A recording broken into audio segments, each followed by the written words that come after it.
नमस्कार दोस्तों, स्वागत है आपका मेरे चैनल गुरु अमृत कहानियाँ पर। पौष मास में चतुर्थी का व्रत कर रहे व्रतधारियों को दोनों हाथों में पुष्प लेकर श्री गणेश जी का ध्यान तथा पूजन करने के पश्चात पौष गणेश चतुर्थी की यह कथा अवश्य ही पढ़ना अथवा सुनना चाहिए। इस दिन श्री गणेश जी के व्रत और दर्शन करने का बहुत महत्व है। पौष गणेश चतुर्थी की व्रत कथा। एक समय रावण के स्वर्ग के सभी देवताओं को जीत लिया। वह संध्या करते हुए बाली को पीछे से जाकर पकड़ लिया। वानर राज बाली रावण को अपनी बगल में दबाकर किष्किंधा नगरी ले आए। रावण ने अपने आप को छुड़ाने का बहुत प्रयत्न किया, लेकिन वह असफल रहा, क्योंकि वानर राज बाली को यह वरदान प्राप्त था कि जो भी उससे युद्ध करने आएगा उसकी आधी शक्ति अपने आप ही बाली के अंदर समाहित हो जाएगी।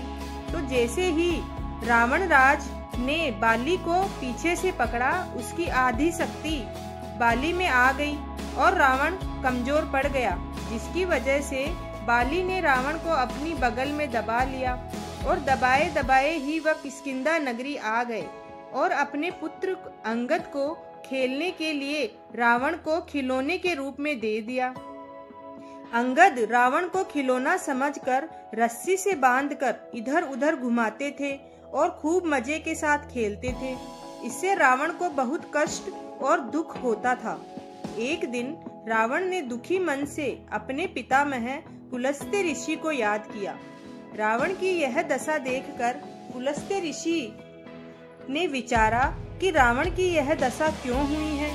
उन्होंने मन ही मन सोचा, अभिमान हो जाने पर देव, मनुष्य और असुर सभी की यही गति होती है और इसी कारण अभिमान के कारण ही रावण की यह दशा हुई है।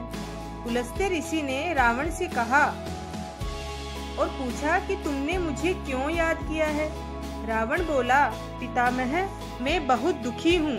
ये नगरवासी मुझे धिक्कारते हैं, अब आप ही मेरी रक्षा करें।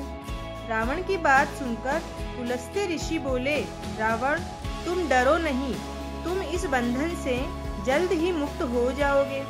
तुम विघ्न विनाशक श्री गणेश जी का व्रत करो।